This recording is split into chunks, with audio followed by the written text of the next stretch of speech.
Friends, just having fun, noodling away here. We're gonna have a blast here today, friends. We're streaming live on Facebook and on YouTube, so this is a new thing. I think we might have done it one other time and it wasn't very successful, but it just kind of crashed. But we're attempting this today. So if we have a problem, just hang on there, right? All right, rock and roll. Friends, Eric Andres, your Guitar Sage here for an impromptu live broadcast here where I'm going to be showing you how chords work together. Yes, certain chords work together just like certain people work together, right? So that's what we're going to be talking about today. I'm going to show you how you can come up with these chords in any key, doesn't matter what the key is, and the chords are the same every single time. We can change them, sure we can, and 99.9% of the time we don't. When I mean we don't, the songs that you love and you listen to all the time, typically they don't. They stick to this criteria or this protocol that I'm about to show you. And we can stray from it. We're not going to be talking about straying from it today because first, let's get on the page of what is like our acceptable chords, which ones work really well together. Chances are you're coming up with all sorts of chords that don't work well together. So let's try to get chords that work well together. And then I'm going to be taking some questions from both pages, okay?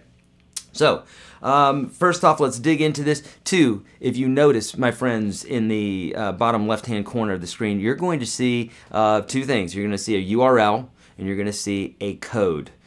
Telling you right off the bat, for those who didn't join us this weekend, a lot of folks took advantage of this, but we took $200 off of my lifetime subscription course for the Unstoppable Guitar System, okay? So if you've ever been thinking about doing this, now's the time to do it. You're literally going to put 200 bucks in your pocket by using that coupon code. And that's going away tomorrow. Will not be around after tomorrow. Okay, so without further ado, also, for those of you who like to win stuff, let's talk about giving something away here. To anybody who shares this, it enters you into, basically I'm going to award some lucky winner today my DVD of the Nashville number system, which totally falls in line with everything we're talking about today, and my CD. So both of these are going to go to some lucky winner today who shares this video. So commenting and liking, I love that. Thank you so much, but share it as well, okay? And if you share it, you'll be entered into the contest to win that, and then after the broadcast, we're going to pick a lucky winner. Yay! All right? All right, without further ado, let's dig into this, my friends.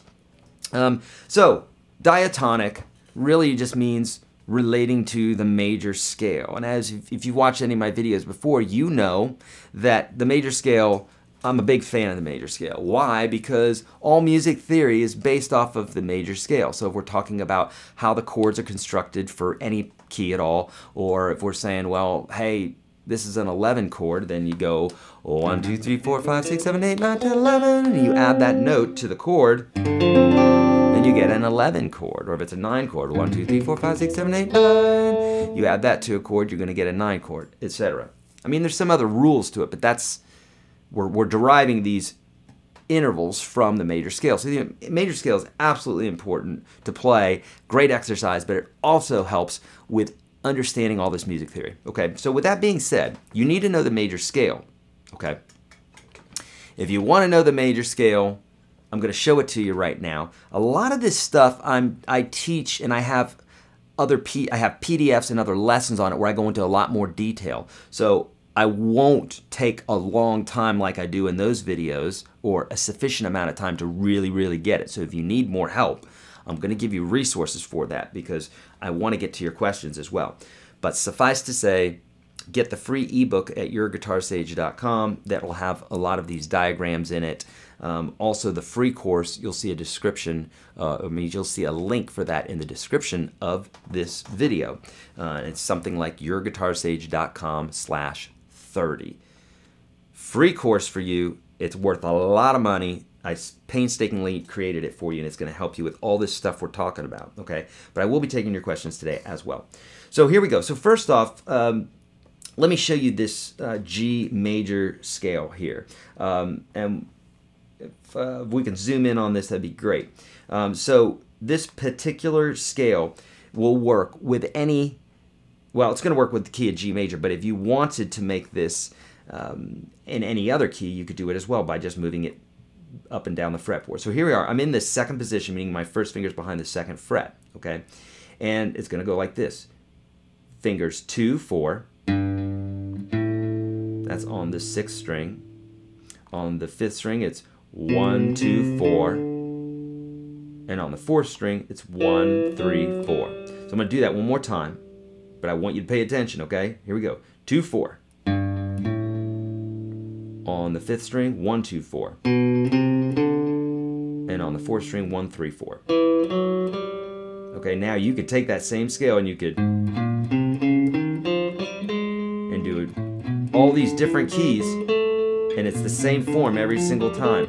This is why this is so magical, is because as I'm moving it up the fretboard, I'm not thinking sharps or flats or anything. I'm just thinking what the form is. And from this form, if we count 1, 2, 3, 4, 5, 6, 7, 1, that's where our diatonic chords are going to come from. What I mean by that is chords that are based off of 1, 2, 3, 4, 5, 6, 7, 1. Easy enough? Okay. So basically each chord or each note is going to have a chord that it represents. Okay. So the 1, and this is in a major key. Okay. In a major key, the 1 chord is major. The 2 chord is minor. You might want to be writing this down. Okay. 2 chord is minor, or just rewatch this again and learn it. Okay, both of these on YouTube and on Facebook, they'll be saved. Right, the power of the internet. They'll be saved. You can watch them later, folks. So G major, or let's say 1 major. Don't think about G major, A minor, da da da da da. When we're talking about this, just think 1 major. It's based off of the 1 note. Based off of the 2 note is an A, but we're calling it a 2 minor. Let's go to the 3 note. 1, 2, 3. 3 is also minor.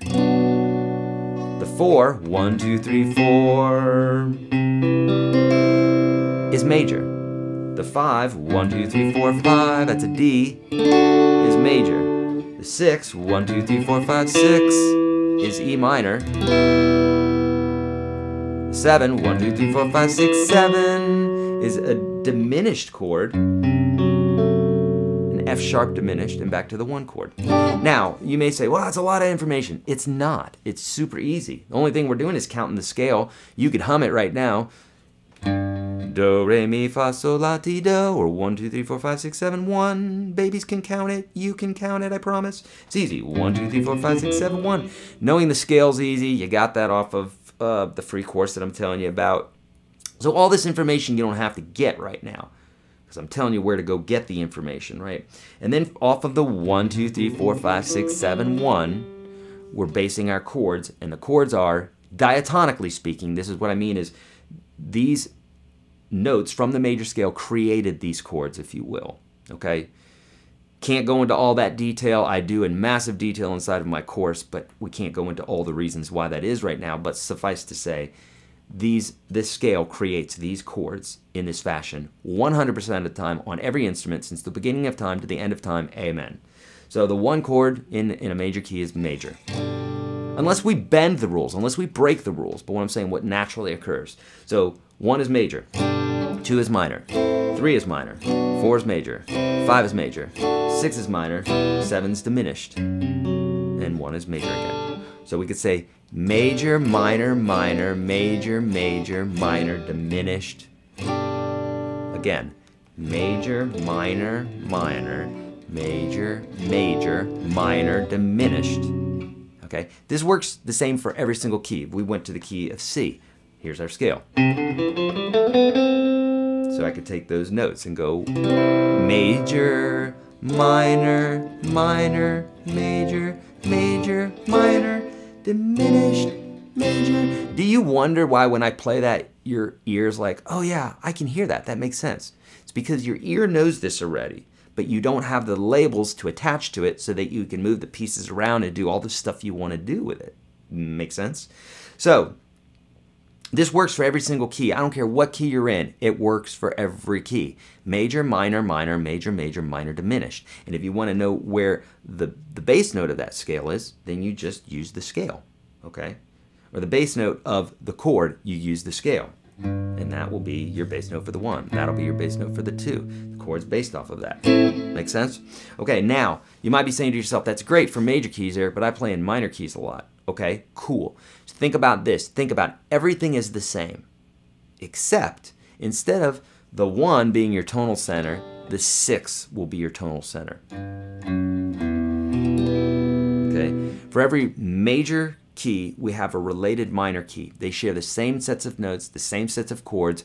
I always compare it to 2 people conversing, politely conversing on Facebook about politics, because this happens all the time.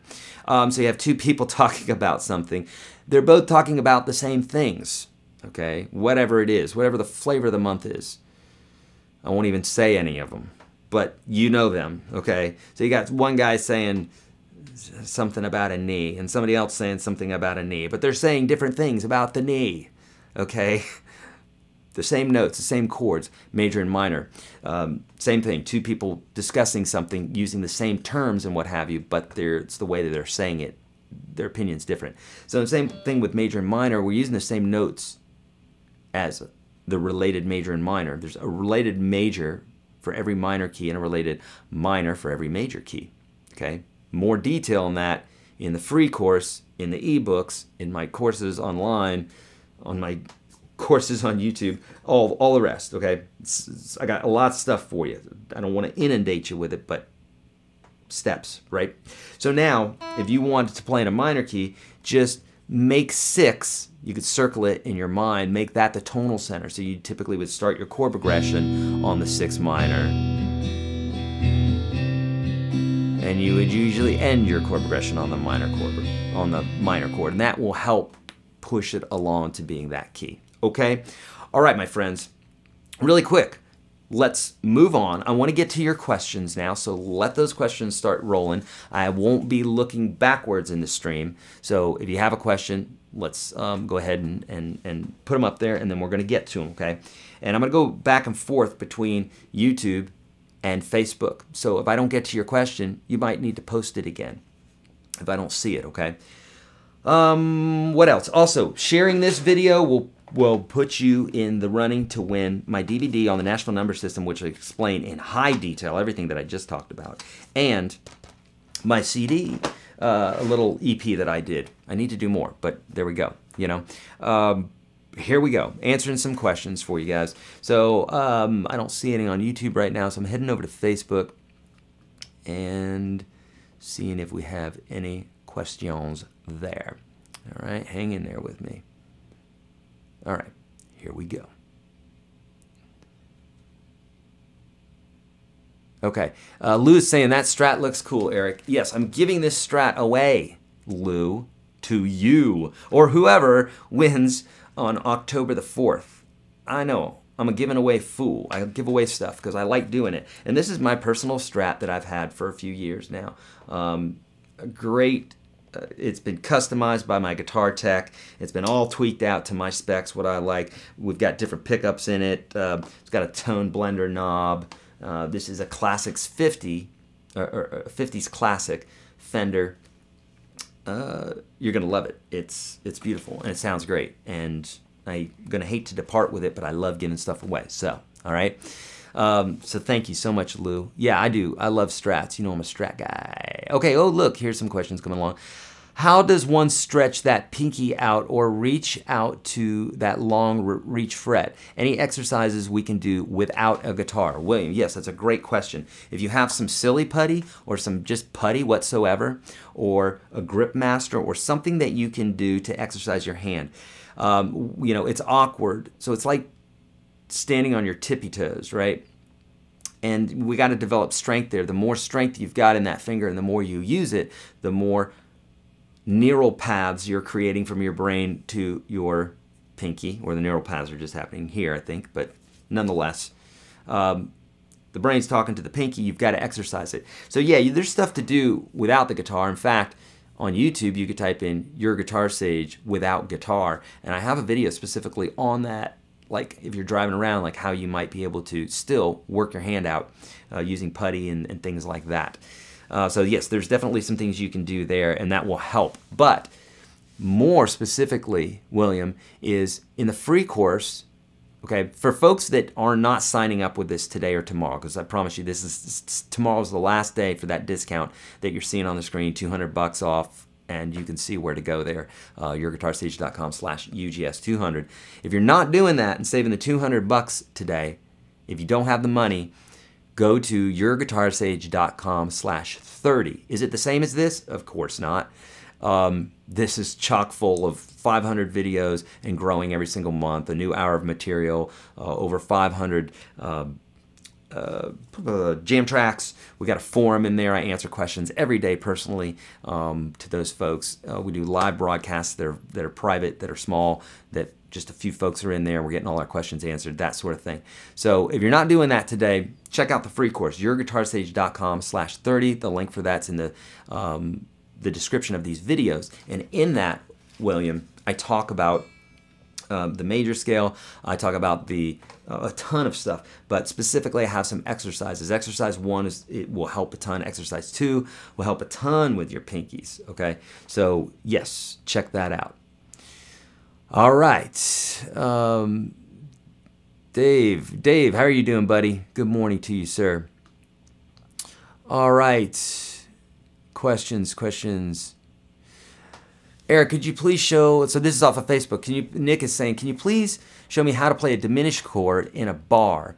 I know how to play it open, but not sure it's a bar. Sure, let's zoom in for this one, Nick. But basically you can think like this. In order to create a diminished chord, basically what you're doing is every note in the chord is always 3 half steps away from the next. So for instance, if you take this note and you add this note, 1, 2, 3, and you add this note, 1, 2, 3, and you add this note, you can keep doing it. You know, there's like basically a note, 2 spaces in between, and then another note. And if you take any number of these notes from the diminished run here and you put them together, you create a diminished chord.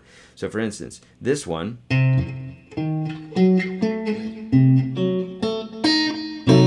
so that's where I get this form from. So for instance, this is a C diminished. So I'm putting my second finger on the C, or on the 3rd fret of the 5th string. My ring finger's on the 4th fret of the 4th string.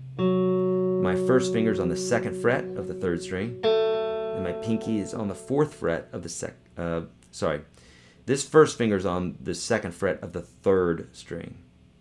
And this pinky is on the 4th fret of the 2nd string. And anywhere I move this, whatever. The cool thing about the diminished chord is this is a C diminished chord.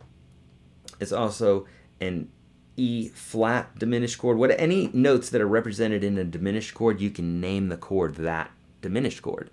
I know it sounds so weird to you that you don't understand what I'm saying, but basically this is not only a C diminished chord, it's also an E flat diminished chord, and any note that's being played, it's also that diminished chord. Pretty cool. Just the way diminished chords work, because it's we could go forever like that. Those are all, that's a diminished run, and so because of that, we get our diminished chords from that particular bit. Okay, we can pull out now from that shot. But all right, so that's how you play a diminished chord. So that's one way you can do it. You know, another way is, so the only thing I did is I moved that note from here to here. That's it, you know. All right, all right, all right. How to properly use chords with 7. In this case, let's say I want to impulse the tonic.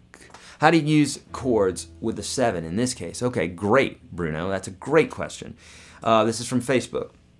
So here is how you would do that. Basically, you would just create a 7th chord for every single chord in the series. Okay. Now, if you want to know more about how to create 7th chords, I have a video on that on YouTube. Type in YourGuitarSage 7th chords. Okay. But in short, here's how to do it. Any major or minor chord, you go. Here's a major chord. I'm going to go to the tonic, which is a G. I'm going to go to the octave up from that. That's a G. And in order to make any major or minor chord a 7th chord, you take that higher octave, or any octave, and drop it down one whole step. It's usually this one, though. So we're going to go down a whole step, and now if I play that chord, here's E major, or G major. Now I'm going to take that pinky, I lift it up, and now I'm playing a whole step behind it. I have a dominant chord. If it's a minor chord, and I drop that a whole step back, now I got a minor 7th chord. And you can do this with any chord. So we'd have, instead of a G major, you'd have dominant 7th, minor 7th, B minor 7th. Now, for this chord, for the 4 chord, technically you would have a major 7th, which is a half step below the tonic. We're not going to get into that. I can feel folks getting confused right now. Okay, so that's a major 7th, dominant 7th on the D, E minor 7th for the 6 or the E minor, and then finally an F sharp diminished. Again, you're just adding a 7th in there, but it's diminished is diminished. It just sounds diminished. It's not going to change it that much that you're adding the 7th note, you know. Okay, great. Okay, so can you show us how to play with those diatonic scales like in the beginning of the video? Yeah, okay, so Hobie, this is from Facebook, and we'll pop back over to YouTube here for the next question in just a moment here. So what I was doing there is I was playing something in E minor. So I'm using here the E minor pentatonic scale, which is in the free ebook at YourGuitarSage.com, upper right-hand corner, once you get there. So I'm playing the scale.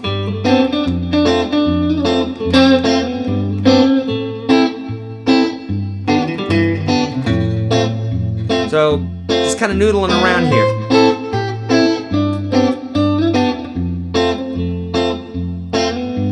If I add the blues,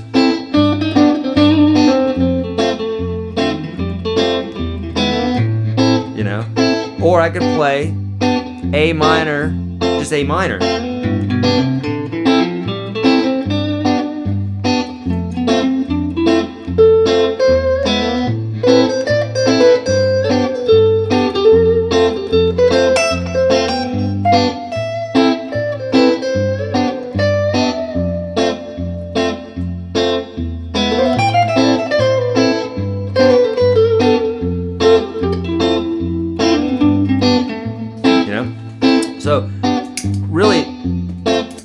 really that's improvisation. So you need to know your scale well, and it's helpful to know what the chords are so that you can, so when the chord comes around, you can pull a note or two out of that chord to make it sound like the two are in sync. So if I'm playing, so it's an A minor, G major, F major. That's what that chord progression was. So if I'm playing here on top of the chord, it would sound like, here's a minor.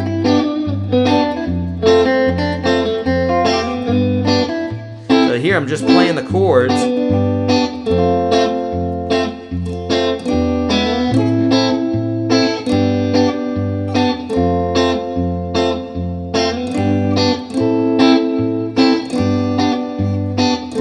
here I go to the E. Is that good?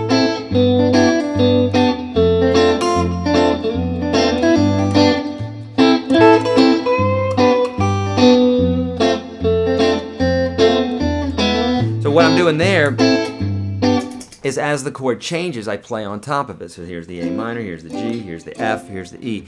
And I'm listening, and as that chord changes, I pull a note out or two of that scale, or I'm sorry, of that chord, and it makes it sound a lot more intelligent. Cool? All right. Should you learn scales or chords first? I would suggest, this is from Mark on YouTube. I'm saying learn chords first because you can play, you know, like 1,000 songs. I mean, really millions of songs, but I teach like close to 1,000 songs on YouTube already. So like, and if you know the 9 essential chords, the ones that I teach in the free course, YourGuitarSage.com/30, link for that's in the description of these vids. I'll show you the 9 essential chords, and if you know those 9 essential chords, you can play literally millions of songs, Mark. Literally, okay? So that's my suggestion. All right, bumping back over to Facebook here. What is the best way to transition from D to 4-finger G and keep in time? I practice it a lot, but I seem to take too much time forming the G. Ron, there's no special way to do this. The only way to do it is to, number one, repetition, but do it the same way every time. Okay. I also have a video for this. I think it's on YouTube, obviously in all my courses. And it's transitioning. So on YouTube you can type in YourGuitarSage transitioning and you're going to see that. Thanks for all the love on Facebook. I see lots of thumbs up and hearts and all that. Yay! All right, so you know you take your D chord, you take your G chord, and if you watch the video watch this. I tell you what, forget about the video on YouTube because it's fine, but watch the one in the free course because I specifically talk about transitioning between chords. So for instance, what I would do here is I would go from the D, I wouldn't lift my fingers up and then play a G. I would think about this as a pivot, okay? Like every single time, this finger doesn't need to move because it's the same for both chords, right? So why should I lift my finger up? Now I'm increasing my margin of error because I have to place that finger down both times. Also, if we have a constant, like a benchmark, you know, a cornerstone, a touchstone, whatever you want to call it, we've got that same thing every time and we can just go to it and it makes it a lot easier because you have some place to work from. The other thing is to just worry about fingering it nice and slow. Don't try to, don't strum or anything like that. Get used to doing this. Focus all your energy on what's happening here. Then when you've got that down in time and it feels good to you, then you can start strumming. But bottom line, Ron, take your time. Don't try to practice fast. Practicing fast is a big no-no. Practice accurately. Okay.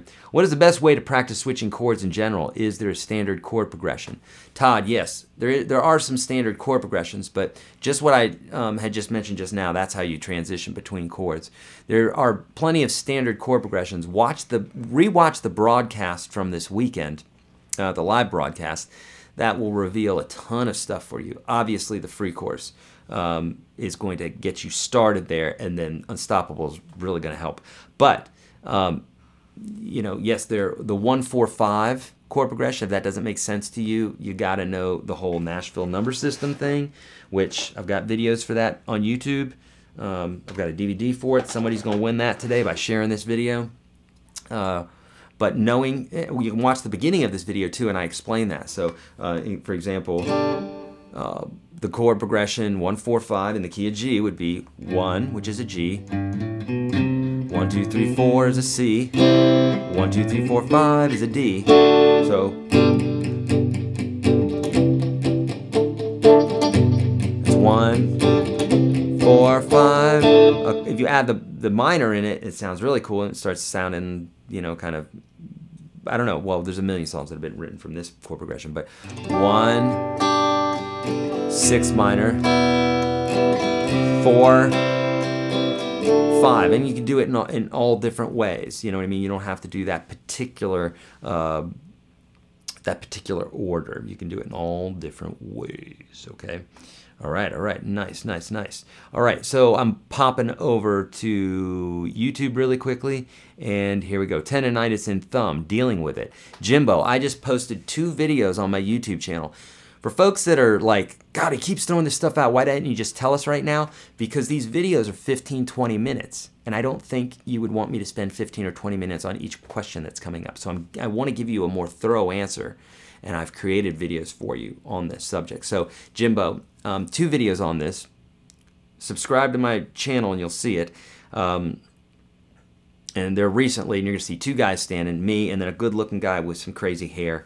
And that's my former student Jay, and he had carpal tunnel, he had tendinitis, and he went to the doctor and they came up with some, I guess these are tried and true exercises and things to do to prevent this and to circumvent it and to fix it. So watch those videos. You might type in YourGuitarSage injury or YourGuitarSage tendinitis or something like that. I don't recall what the exact title was anymore, but it's to prevent injury, okay? Okay, how do we play a minor scale? You play a minor scale the same way that you play... What's up, Austin? I'm in Tennessee as well. How do we play a minor scale? You play a minor scale by playing the major scale, but starting it from the 6th note instead of the 1 note. So for instance, if this is G major, right? If you want to play E minor, instead of playing the same notes, same set of notes, G, A, B, C, D, E, F sharp, G, instead of playing that like that, you start at the E and you end on the E. E, F sharp, G, A, B, C, D, E. So it's the same scale. We're just starting on the 6 and playing to the 6 instead of starting on the 1 and playing to the 1. For more information about that on YouTube, type in YourGuitarSage relative, and you'll find a video that I have about relative, major, and minor, and it'll clear that up for you to make a lot of sense. Okay, another question from Facebook. My teacher once told me if you have a good ear, a musical ear, every time you grab your instrument, play a rhythm, start in any chord, any note, and the following note will pop in your head without any effort. Do you think that the musical ear can be developed? Lou, the musical ear can only be developed. There is no person in the history of Earth, in the history of time, that was born with a musical ear. It's a ridiculous notion. That's like saying that someone, and I'm not saying that you're ridiculous, but I'm trying to get this out of people's heads to think that like there's special people that can play guitar. Bullshit. And I don't cuss a lot, at least on camera I don't. I cuss like a sailor at home, but bullshit. Don't believe that crap, okay? Don't. It's going to stop you in your tracks from becoming good at guitar, and it's just not true. So if you want to believe a lie and have it diminish you and make you a terrible player, then do believe it. Otherwise, it's bullcrap. A musical ear is always developed. I do this all the time. I was doing it with my kid last night as he was falling asleep. I was like, do, re, mi. I was going 1, 2, 3, 4, 5, 6, 7, 1, 7, 6, 5, 4, 3, 2, 1, 1, 3, 2, 4, 3, 5, 4, 6. And I was doing all these different things here. Doing these exercises will develop your ear 100% of the time. Your guitar teacher is correct. And yes, once you do that, like what I'm doing here, if I'm playing a melody, I mean, I can almost just come up with any lick anytime I want, just off the top of my head. Some of them are going to be better than others, but you have certain patterns that appear under your fingers, and your ear helps you with this as well, you know. Okay, James is saying, and guys, if you would, post a question mark after a question, because if I just see a period, a lot of times I'm just going to skip right over it. because it doesn't look like a question.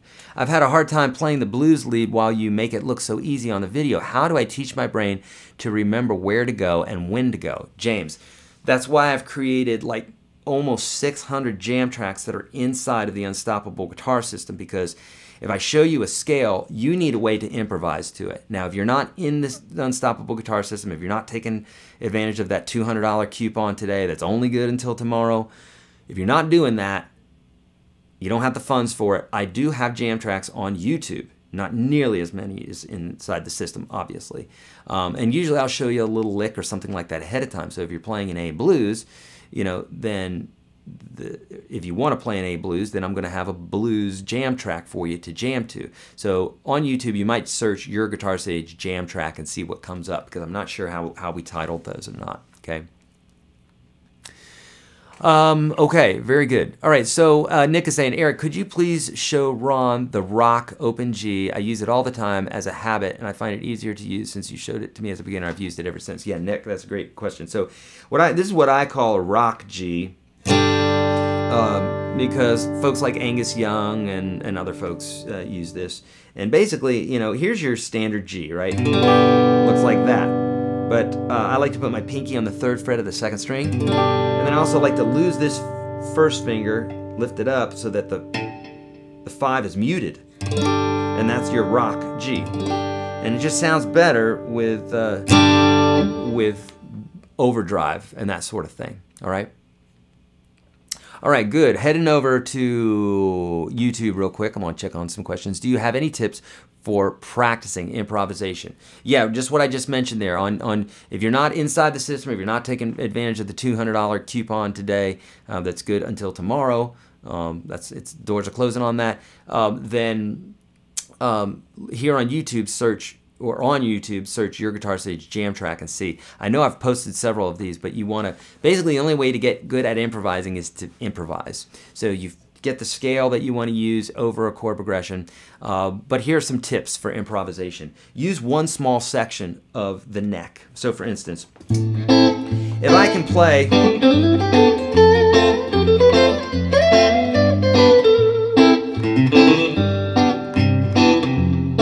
if I play all over the neck, that's one thing, because I got used to it. But I'm going to start off right here.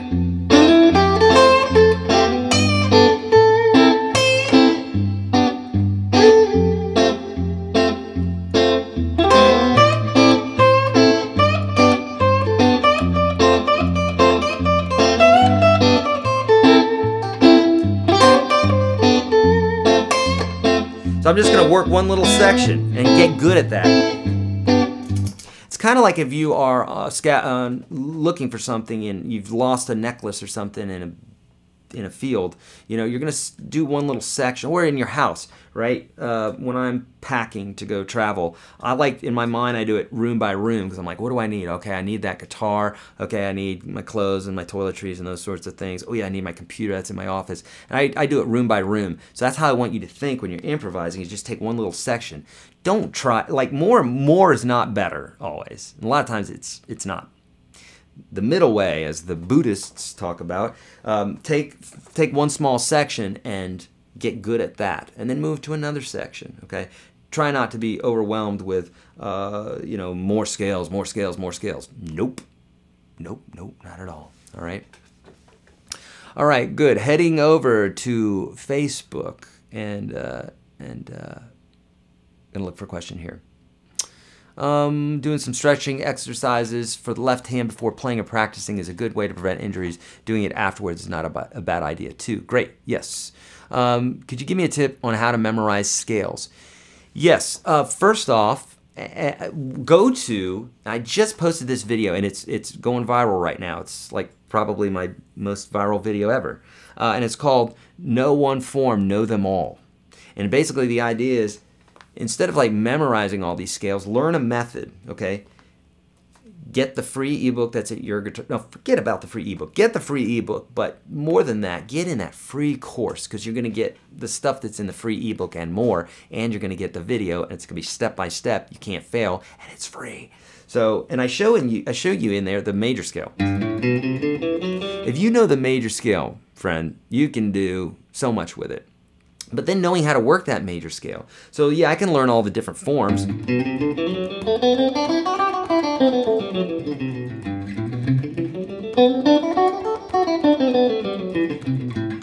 I could go through all these, right? Or I could take that major scale and learn how it works all over the neck,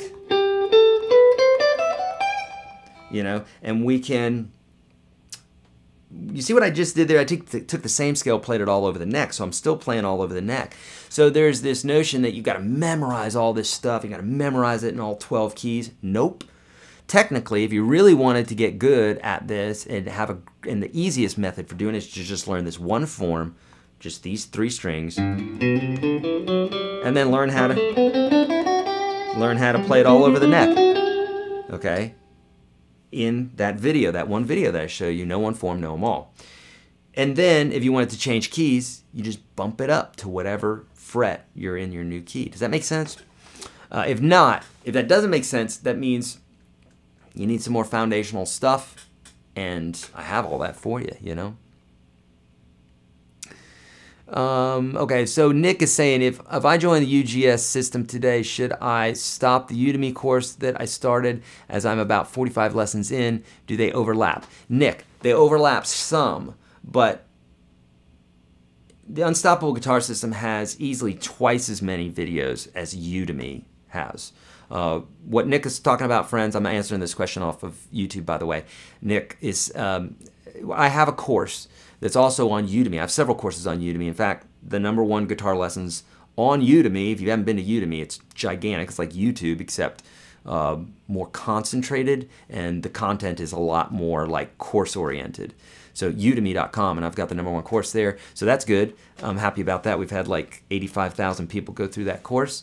And the videos are great there. Similar content to what's on the Unstoppable Guitar System, but not nearly what's in UGS, what this coupon code's for. I mean, so much stuff. Twice as many videos, an hour of new content put up every single month. Yesterday, I just put up like 2 more hours.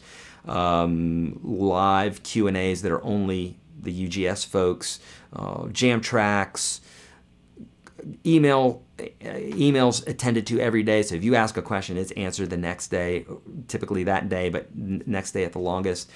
Jam tracks, tons of stuff, practice tools, just the whole 9 yards. So it's definitely a different product there. Okay, yes, it makes sense. Great.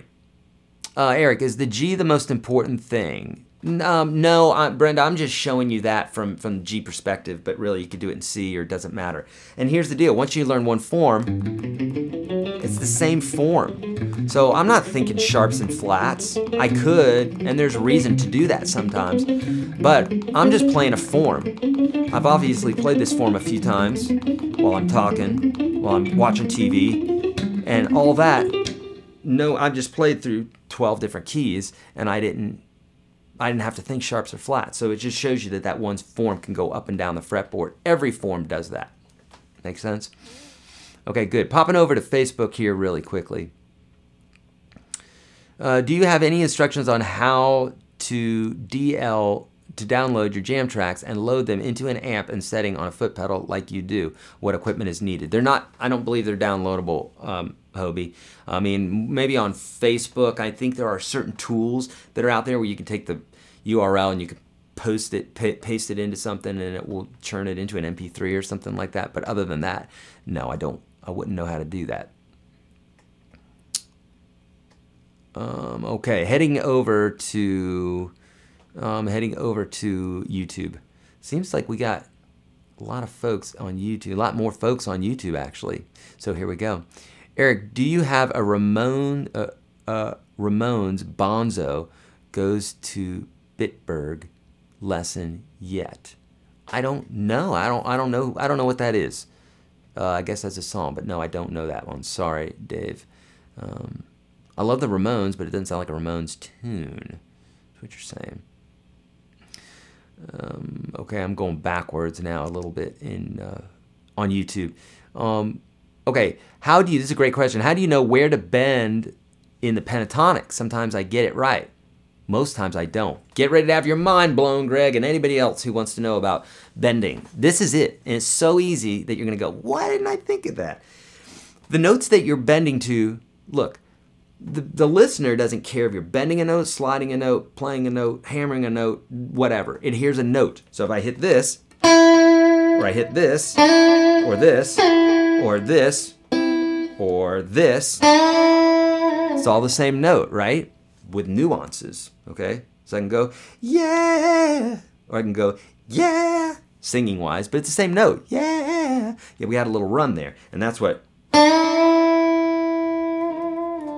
you know, could change that, but bottom line, we're bending up to a note. So when you're bending to a note, pentatonic, major, minor, doesn't matter, you typically are going to bend, I mean, for the same reason that you wouldn't bend or you wouldn't play a note outside of a scale unless you purposely were trying to create a sound, a specific run or something that was outside the scale. Unless you were trying to do that, you're not going to bend to a note that's outside the scale. So if I were playing pentatonic here, so look at this, this is a whole step up. 2 frets, right? So it wouldn't make sense for me to bend up to this note. So I'm playing. It's not going to sound good. I need this note. But I'm going to bend, if I want this note sounding, which can be played here, I can also bend it. So a great practice to get into, to get this into your head, is to click, play a note, bend up to it. So you need to know the extensions of these scales, right?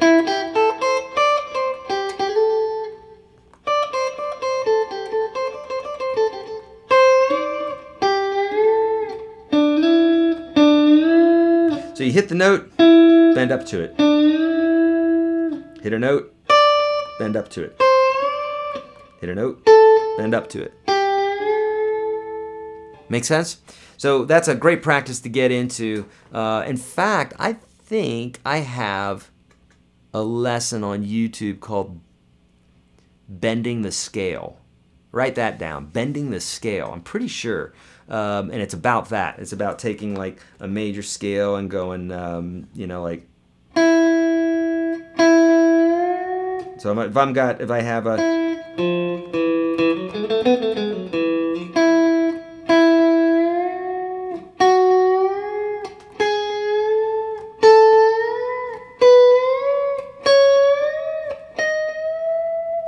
So I had half steps and whole steps in there, but I'm using my ear. Watch that video. It's a real super helpful one, okay? Okay, here we go.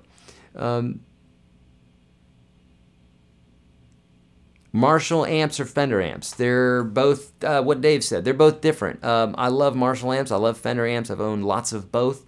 And it just depends on what you want to do. Marshall amps are typically much louder because they're bigger amps, 100 watts, those sorts of things, 60 watts. And the Fender amps are usually smaller. They've been around longer. Marshall is great for typically like a more rock type sound. Fenders are typically more for like blues and that sort of thing. But yeah, like Dave said, they're both different. They're different animals for sure. Okay. I have the same strat. Is this the 60th anniversary?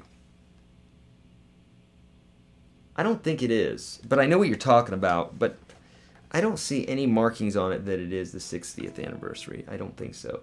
Well, I'm giving this away, friends, on October the 4th, so write that in your calendar. If you don't like my Facebook page or YouTube or what have you, it's gonna be hard for you to find out. So also you can hit that that little button that lets you know. There's some little button that like for notifications, hit that because that's real helpful, and then you'll know more about when I'm doing this. Okay. Don't you also have a video about memorizing your roots that works well with know one form, know them all exercises? Yeah, Tim, kind of. I don't know if it's knowing the roots, but basically it's knowing the fretboard. But I could have a video that I'm just not thinking of that you're talking about there. Okay, popping back over to YouTube. Here we go. Can I bend any 7 notes of any given scale because I heard from a guitar YouTube teacher not to bend the tonic and 5th note? I've never in my life heard that. Yeah, you can bend any note. I just did it. So here. In fact, so if this is the 1, okay, if this is the 1, I'm bending it.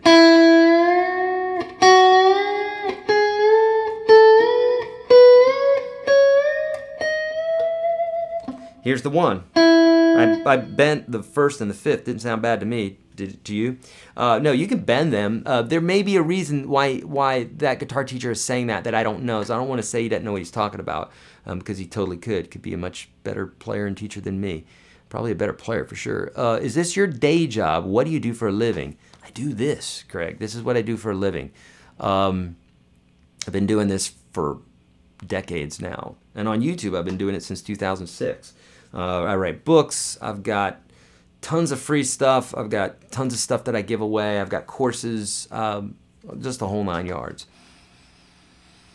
Do you give away left-handed guitars? I don't, because I don't play left-handed. However, if you should win a guitar from me, and it's not a specific guitar, like this guitar is just specific guitar, so I can't make it a lefty without a lot of work. So no, I can't do that. But if it's one online, like this weekend, I gave away a Les Paul. Where'd it go? It's gone. I gave it away. I gave away a Les Paul this weekend.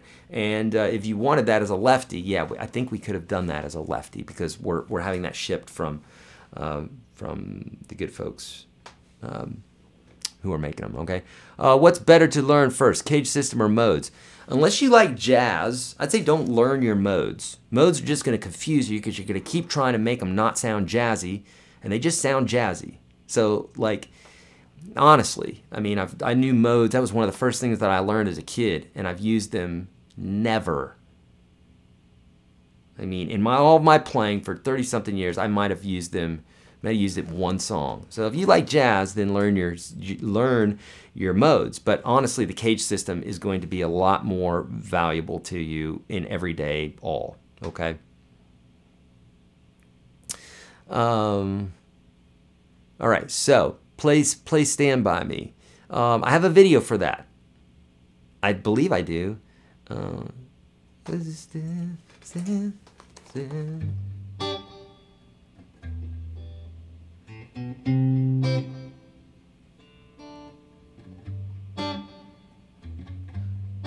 When the lights go down and the moon is full, something like that, right?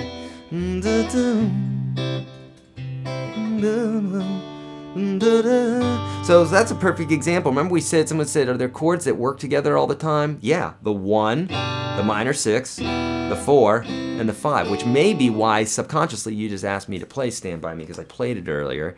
But that's also the chord progression for a million other songs. So there's Stand By Me. But if you want to know how to really play it, search YourGuitarSage Stand By Me, because that may not even be the key that it's in. I think it's in G. But you can see that chord progression's in everything. Okay, do I have a band? Not currently. Although, if you wanted to hear some stuff that I have online, type in Eric Andreas. Well, there's a few songs that I have on YouTube. The Return, Sown in Tears. I might have Amazing Grace on there, and then Maniac. So I have some songs that are on YouTube like that, and then also I have a project with my wife. It's called Kirby and the Roaches, Kerby and the Roaches. I know, it's a crazy. Does my hair really look like that? Dear Lord. All right, so here we go. So just yeah, Kirby and the Roaches. You can look that up. We have maybe 4 songs on YouTube. We're very serious about it. Obviously not. I love teaching and I love playing music as well, but I just only have so much time, and I have like a 20-year-old and a 2-year-old. How about that? How about that for a spread? I'm using Hal Leonard's 100 Blues book. I find it confusing. Is your system better? Hal Leonard has a great way of learning, but usually those books I always find to be very confusing as well. Bill, I mean, I have a whole blues section inside the Unstoppable Guitar System that will knock your socks off. And yes, it's step by step. You learn that one video, you do what I'm doing in there. I show you, I break it down, there's PDFs, the whole 9 yards, and then you move on to the next video. Yes, it's so much better than a book. I just can't learn from books anymore. I got to learn faster. It's just my brain is, I don't know why. How can I enter the contest to win that awesome guitar you have there in October? Friend, just subscribe to the channel, subscribe, like on my Facebook, Instagram, Twitter, those things, and then you're going to be notified because I send out lots of announcements saying, hey, do this, go do this. If you want to win this guitar, enter here, that sort of thing, okay? Nick just joined UGS system. Woo, Nick, nice. Way to go, my friend. Could you recommend 4 chord progressions for beginners to practice? Sure, let's do it. Great question. So here, chord progression number 1 would be your basic 1-4-5, so G, C, D. There's a bazillion songs written from G, C, D. And really, think about it as 1-4-5. 1-4-5 from the scale. 1, 2, 3, 4, 5, right? All that information's in the free course, YourGuitarSage.com/30. So 1-4-5 is going to be your first chord progression. A 12-bar blues chord progression. And after this broadcast, type in YourGuitarSage 12-bar blues on YouTube. Watch that. But basically, the chords are 1-4-5, but we do some different things to it. Okay? But look that one up. That's going to take 10 minutes to explain. 12-bar blues, got to know it. That's 2 chord progressions. The next chord progression would be your basic 1, 6 minor, 4, 5. Okay, and then let's do one that's let's do the one from earlier. Let's do 6 minor, 5, 4. So this would be A minor, G, F, G, A minor, G, F. You could throw that E major in there if you wanted, but bottom line, it's just minor 6, 5, 4, and back and forth, you know?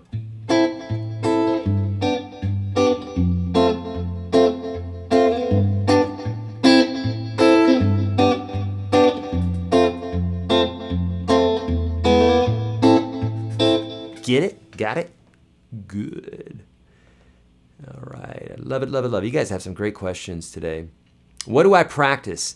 You know, on YouTube, type in Your Guitar Sage practice. If the video's not up already, I don't think it is. I've got a really killer video coming out soon that's like 15 different types of way to practice, and it's killer.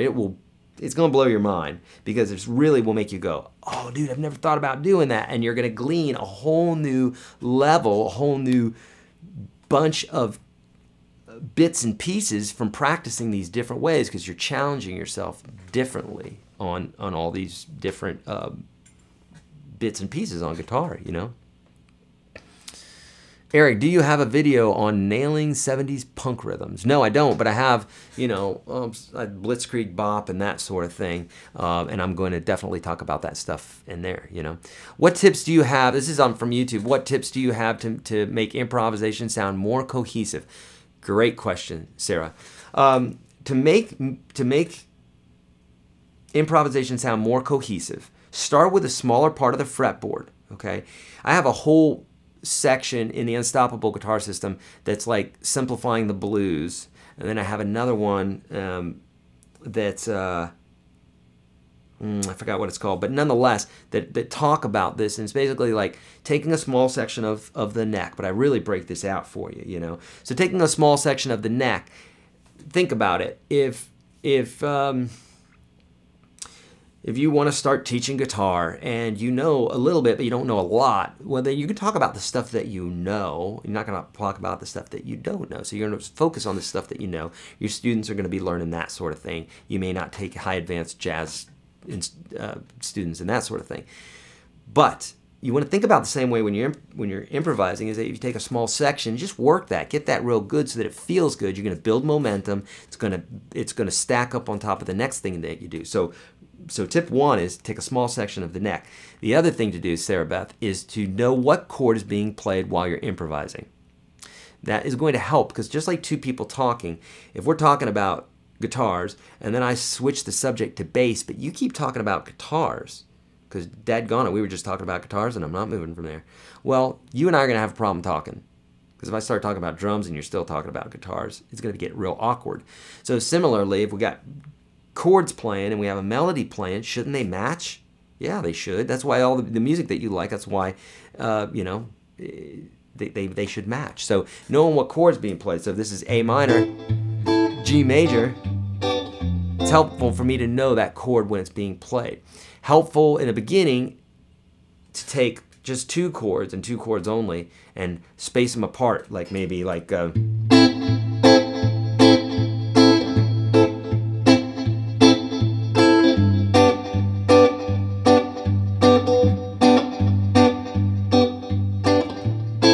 taking that. This way you can go, okay, I'm definitely on the A minor. I can rest here. I can think about it. Okay, A minor, there's the form, and you're playing notes out of the A minor. It sounds good. Then here comes the G. Oh yeah, there it is. And you got 4 measures to work with the G. And then as that starts becoming boring, which it will, you shorten it. Maybe do 2 measures for each one of those chords. And then maybe do 1 measure for each one of those chords. Bring in another chord. Complicate it that way if you want to, you know? Okay, good. Playing 8th and 16th notes in like the pentatonic scale, what can I do to learn how to play these? I'm not sure what that question means, Mike. Play them over and over again until you get faster, but you may mean something different. So if you can, clarify that question a little bit. What is a good way to memorize the diatonic scales, like in each key? You don't have to memorize them in each key. You just need them in one key.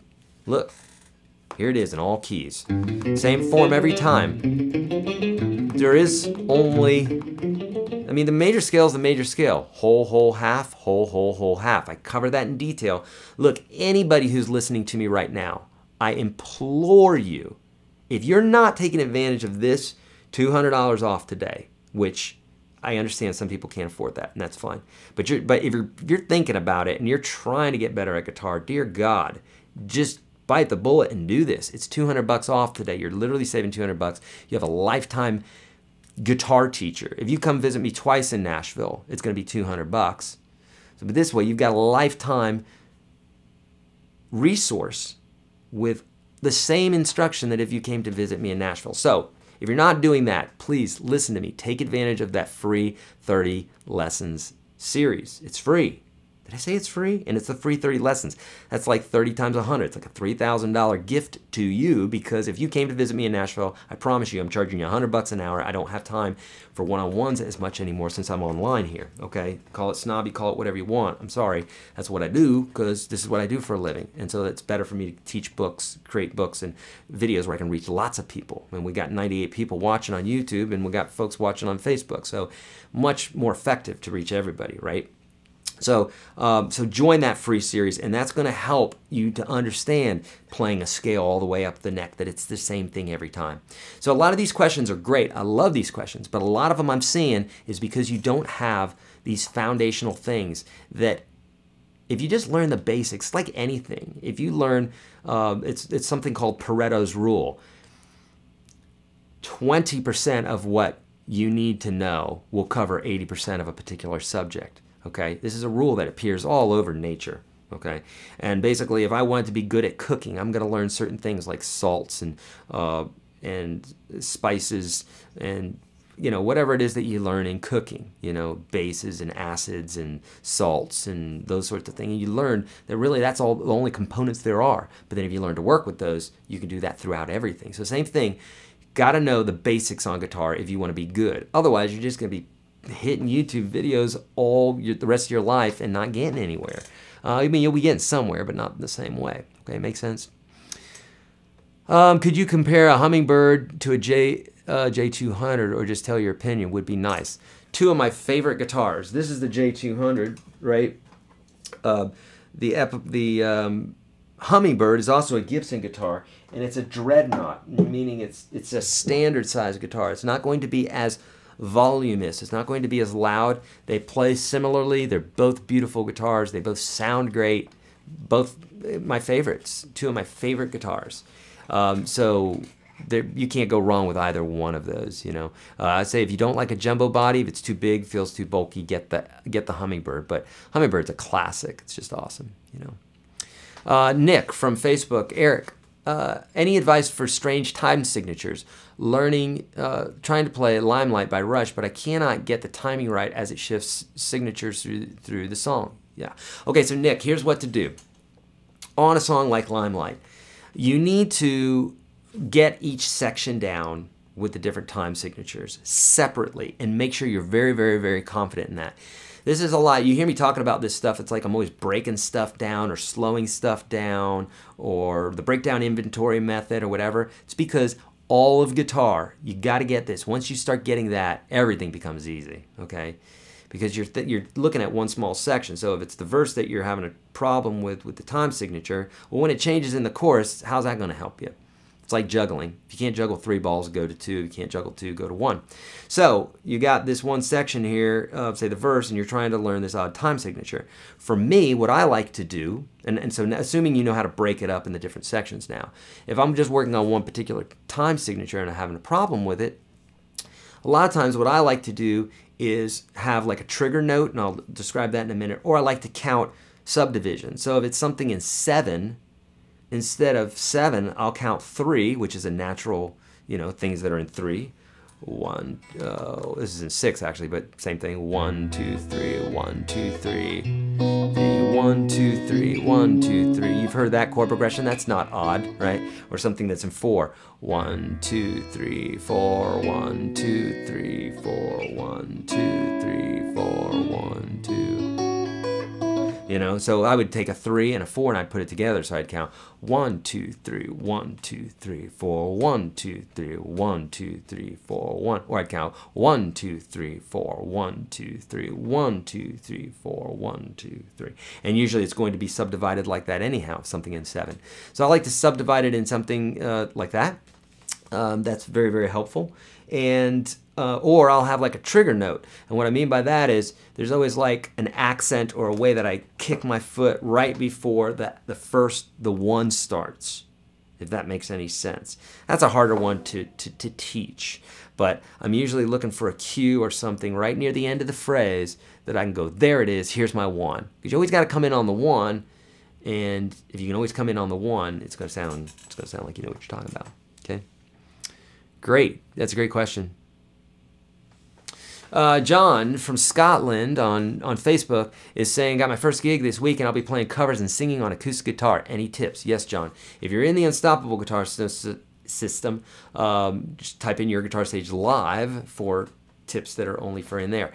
If you're on YouTube, type in YourGuitarSage Live. I have some bits and pieces that I go over. I know I've created a video for this and I'm pretty sure it's up already. If it's not, then let me go over a few things. Okay, for me, and I'm not endorsing this, but for me, I like to take a shot of whiskey or a beer before I step on stage. Just my own personality, I got to bring it down a little bit because I'm too much in my head. Imagine that. Can you imagine that I'm too much in my head? So I like to do that, and that's a huge thing for me. But more importantly than that is to practice your ass off before you have that gig, because nothing gets easier when you get on stage because you're nervous now, you're forgetting stuff, you know what I mean? So wear it out on stage. I mean, wear it out before you get to the gig, then, then do a dress rehearsal when you're playing live. Just go with it. And if you make a mistake, keep going. Don't stop. Keep going. Gloss over that mistake. Keep going. People won't even know that you've made a mistake. Chances are. What people will notice is if you stop and you cry and you throw your guitar down, you act real frustrated, those sorts of things. No one wants to see that, and really it doesn't help your situation. They're not like, oh, that's really great because he did mess up. I'm glad he noticed it and he said something, because, dear God, if he didn't, I would be like really mad. No one's doing that. They want to see you play, so they don't want to even see you stop and say, hey, I made a mistake. Don't do it. I've done it a million times. Don't do it. People don't like it. Get tomatoes thrown at you. Tim, yeah, I was talking about relative pitch earlier. Exactly, relative pitch. So that's relative pitch, meaning the scale's related. It changes the same every single time. We're just in a different key. For instance, if I sing, hey, everybody, let's sing Happy Birthday. Watch this. Happy birthday to you. Now, how did you know what note to start on? Because I just sang it, the first note. But what happens if I said, happy birthday to you? Now everybody sings along with me. Same song. All the notes are relative from each other. That's why when I sing Happy Birthday, you're not like, well, hold on, that's not Happy Birthday, that's Crazy Train. No, it's not Crazy Train, it's Happy Birthday, because all the notes are in the right time and they're separated a certain way to where it has a thumbprint on it. It's got a fingerprint and it says, hello, I'm Happy Birthday, as opposed to Crazy Train sounds like. Get it? So it's different. That's called relative pitch, but I could play this and you're not going to say that that's some other song. It's Crazy Train in a different key. Make sense? Perfect. Okay. Heading over to YouTube. Whoa, lots of questions. Getting on stage doesn't bother me at all. Great, Dave. I wish I had what you had, because that's awesome, you know. Oh, okay. I can play a lot of songs. This is off of YouTube. I have the lyrics with the chords. Take them away. I am lost.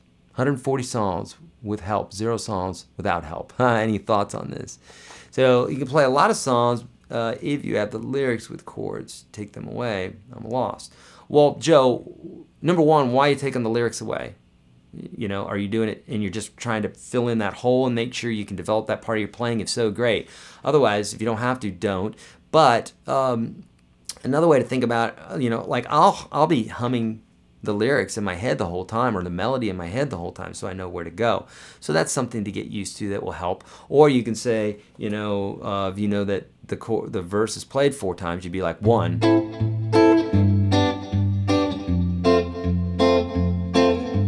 2. So I'll do that, and that's what musicians have been doing since the beginning of time, to just say, okay, well, this part's 4 times, and we're off to the races type of thing. Make sense? Do I need to tune my guitar down to play Glycerin by Bush? I don't think so. I think it's like...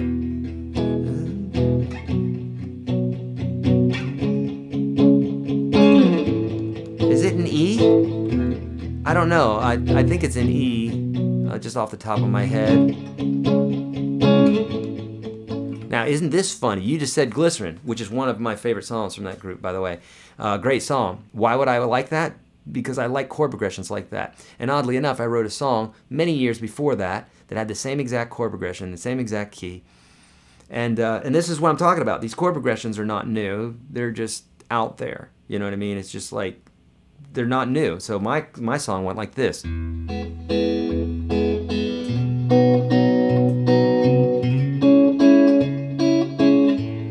you might be saying to yourself, well, that doesn't sound anything like Glycerin. Some of you say it sounds exactly like Glycerin. So my song went like this. That it seems I'm down again.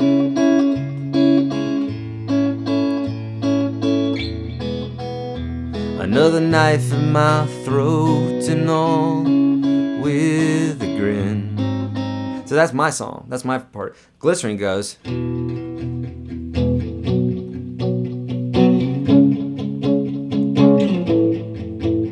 So it's in 4. 1, 2, 3, 4. Mine's in 3, and I'm finger picking. And but now all of a sudden it sounds like a totally different song. That doesn't sound like Glycerin, right? But it's the same chord progression. Makes sense. Cool. Made the jump to the unstoppable guitar system. Yay, Bill! Awesome. Throwing away the Hal Leonard. Well, don't throw it away because later on it will make sense after you've watched my videos. Keep the book. Keep Hal Leonard. He's a good guy. He's got some good stuff. But keep that book, Bill, because you will. You definitely will. That stuff will make sense once you understand it in a more simple way to start off, okay? All right, folks, we're going to hit it here. I think I'm going to see one more on Facebook. No, there's none on Facebook. Okay, so folks, here's the deal. I know I've thrown a lot at you, and I know I keep referring to other videos, okay? But here's the deal. The reason being is I really want to give you nice, thorough answers. You're asking me, you're taking the time to sit here with me, which I so appreciate. You're taking the time to ask these questions. I know you need that help. I do too. We're all on this. We're all in this together. Everybody, I mean, look, everybody in these chat threads, they're all with you. We're all having problems with bar chords, with scales, with improvisation. It's not you. You're learning something new, It's the same thing if you picked up the accordion today. We're going to have all the same questions. It's a new thing, so why would you know it, right? So we're beyond that. We know that we need to know this stuff. It's like learning a new language. So I really want you to have the answers that you need, and I'm trying to provide it in as many ways possible. That's why we just gave away tens of thousands of these books just a few weeks ago. If you missed it, it's because you're not liking my social media or on my YouTube or what have you, because I announce all this stuff. So make sure you do that after this broadcast. Subscribe and all that good stuff. But the most important two things that I can tell you right now, other than subscribing to the YouTube channel, is if you're not taking advantage of this $200 coupon, as several folks have done already, we had a ton of folks sign up for this weekend, because this is going, I've been doing this for 35 years now. Someone said I don't look 35. I think I must have said I was 34. So they said you don't look 34. So thank you, but I am. I'm 48. And I've been doing this since I was a teenager, teaching and playing, because I loved it so much. Jumped into it right away. But that $200 off today is going away tomorrow. It's literally, I'm telling you, if you visit me twice, it's $200. If you visited anybody else, let's say it's $50 a guitar lesson. That's 4 lessons. You're getting 500 something lessons in the Unstoppable system. You're getting over 500 jam tracks that are professionally, live musicians that we've created for you in all different genres. You're getting the forums. You're getting an hour of new guitar lessons every single month. Okay? And these are typically like in a series of like 10 or so, where you're learning new subjects. You've got the forums. You've got daily email interaction with me. You got a question, boom. You don't have to wait for a live broadcast. You say it right there. You say, I'm having a problem with improvisation, Eric, for this particular thing. Can you tell me what to do? Bam, I'm there. I'm answering those questions. I love doing it. I do it every single day. So if you're not doing that, which if you have the money to do it, there's no better time to act than now, because it's going away tomorrow and it's going to be back to $400. So you're saving $200 today. If you're not doing that, if you don't have the money, I understand. We got people in different countries, different currencies, all the rest. And I still want to help as many people as possible. That's why I give so much away. I'm giving this guitar away on the October 4th. I gave a Les Paul away this weekend, 10,000s of books. I like to do that because it helps people stay in the game to play guitar. And so I've created, I specifically said, I'm getting all these same questions on these things that these folks are asking. How can I help them get to the next level without just typing out an email comment on YouTube? How can I really give them a solution? That's that free course. Okay? If you haven't done this or the free course, dear God in heaven, do it right now. YourGuitarSage.com/30. Click on the link that's in the description. Open it up in another tab, and when we're done here, we're signing off here in just 1 minute. Watch that series. It's free. There's nothing that you have to do. You're not giving away anything. It's not spam. You're getting 30 free lessons. Watch that series. I promise that after you get done watching that, you're going to be like, dear God, I know so much on the guitar now. You're going to fly through this. Watch the comments. The second you get in there, you read those comments and tell me if I'm crapping you or not, because I'm not. Look at the comments. You'll see people go, dear God, this blew my mind. I can't believe I'm moving forward. I'm finally moving forward. Folks that have been practicing for years, that have had guitar teachers, one-on-one teachers for years. I love one-on-one guitar teachers. I am one. But I'm telling you, you can learn a lot of stuff online. And a great guitar teacher is great to supplement it, but you need to be learning some stuff online, because you can get anything that you want immediately, okay? All right, friends, I see some great comments coming through on Facebook, some great comments coming through on YouTube. Thank you so much for the super kind comments. I really appreciate that. Thank you for taking your time and joining me today here. This video will be saved so you can watch the whole thing again, where I talk about how to assemble all these chords. Obviously, like and share. If you do that after the broadcast, I'm going to be picking one lucky winner. So if you haven't done it already, please like and share. And some lucky winner will win this DVD of the Nashville number system, which is basically a super steroids version of what we just talked about today, and one of my CDs. I'll sign both of those. All right, my friends, I love you guys. Thank you so much. Leave your comments below. I'll see you in the next video.